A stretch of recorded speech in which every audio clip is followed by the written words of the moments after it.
Hi, കിച്ചീസ് കിച്ചണിലേക്ക് എല്ലാവർക്കും സ്വാഗതം. ഇന്ന് നല്ല വെറൈറ്റി ആയിട്ടുള്ള ഒരു അവിയലാണ് ഉണ്ടാക്കുന്നത്. അത് നമ്മുടെ വെജിറ്റബിൾ ഒന്നുമില്ല, ചക്കയുടെ പൂഞ്ച് വെച്ചിട്ടാണ് ഒരു അവിയൽ ഉണ്ടാക്കുന്നത്. അത് സൂപ്പർ ടേസ്റ്റാണ്. ഇനി ഞാൻ പൂഞ്ച് കിട്ടിയാൽ കളയില്ല.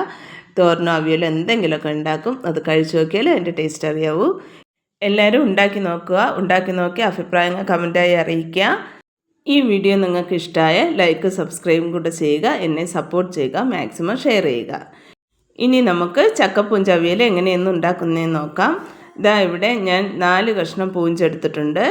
ഒരു ചെറിയ മീഡിയം സൈസ് ഉരുളക്കിഴങ്ങ്, 2 പച്ചമുളക്, ഒരു കുഞ്ഞു തക്കാളി, ഒരു മീഡിയം സൈസ് സവാളയുടെ പകുതി എടുത്തിട്ടുണ്ട്. ഇനി നമുക്ക് അവിയൽ തയ്യാറാക്കാം. ഒരു പാൻ അടുപ്പത്ത് വെച്ച് അതിലേക്ക് എണ്ണ ഒഴിക്കുക.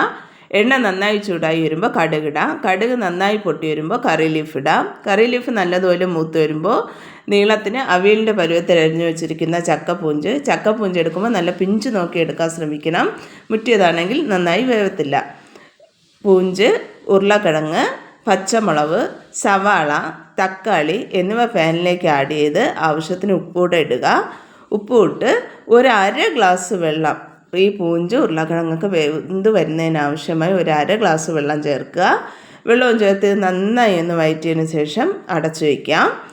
അടച്ചു വെച്ച് അത് അവിടെ ഇരുന്ന് വേവട്ടെ. ഇനി കൂട്ട് തയ്യാറാക്കാം. ഒരു ജാറെടുത്ത് അതിലേക്ക് 1 ബൗൾ തേങ്ങ, 1/4 ടീസ്പൂൺ ജീരകം, 1/4 ടീസ്പൂൺ ഗരം മസാല. ഇത് മസാല ഇട്ട് അവിയൽ വയ്ക്കുമ്പോഴാണ് ഏറ്റവും കൂടുതൽ ടേസ്റ്റ് വരുന്നത്. 1/4 ടീസ്പൂൺ മഞ്ഞൾപ്പൊടി, 1/2 ടേബിൾ സ്പൂൺ മുളക് പൊടി, ഒരു 4 അല്ലി വെളുത്തുള്ളി എന്നിവയിട്ട് അത് നല്ലതുപോലെ അവിയലിന് ചതച്ച് കൊണ്ടുവരാം. ഇത് ഞാനിവിടെ തുറന്ന് നോക്കി, പൂഞ്ചും ഉരുളക്കിഴങ്ങൊക്കെ നല്ലതുപോലെ വെന്തിട്ടുണ്ട്. ഇനി കുറച്ചുകൂടെ വെള്ളം വറ്റാനുണ്ട്. ഞാൻ അരച്ച് വെച്ച കൂട്ട് അതിലേക്ക് ആഡ് ചെയ്ത് ജാറിൽ കുറച്ച് വെള്ളം കലക്കി വീത്തുന്നതേ ഉള്ളൂ. ഓവറാ വെള്ളം വീത്തരുത്. വീത്തിയതിന് ശേഷം ഞാൻ ഇളക്കുന്നൊന്നുമില്ല, അടച്ചു വെച്ചു.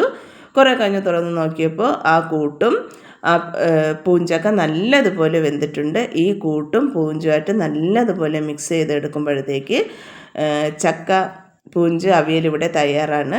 ഈ വീഡിയോ നിങ്ങൾക്ക് ഇഷ്ടമായ ലൈക്ക് സബ്സ്ക്രൈബ് തരിക. എൻ്റെ അവതരണം നിങ്ങൾക്ക് ഇഷ്ടമായാൽ മാക്സിമം ഷെയർ ചെയ്യുക. എന്നെ സപ്പോർട്ട് ചെയ്യുക. ഇതാ ഇവിടെ നന്നായി കൂട്ടും പൂഞ്ചും ഉരുളക്കിഴങ്ങും എല്ലാം കൂടെ നല്ലതുപോലെ മിക്സ് ചെയ്തെടുത്ത് വേവിച്ചെടുത്തപ്പോൾ അടിപൊളി ടേസ്റ്റി ആയിട്ടുള്ള ഒരു മസാല പൂഞ്ച് അവിയൽ ഇവിടെ തയ്യാറാണ്. എല്ലാവരും ഉണ്ടാക്കി നോക്കുക. ഉണ്ടാക്കി നോക്കി അഭിപ്രായങ്ങൾ കമൻറ്റായി അറിയിക്കുക. എന്നെ ഇതുവരെയും സപ്പോർട്ട് ചെയ്ത എല്ലാവർക്കും നന്ദി. ഇനി ഈ സപ്പോർട്ട് മുന്നോട്ടുണ്ടാകുമെന്ന പ്രതീക്ഷയോടെ വീഡിയോ നിർത്തുന്നു. Thank you.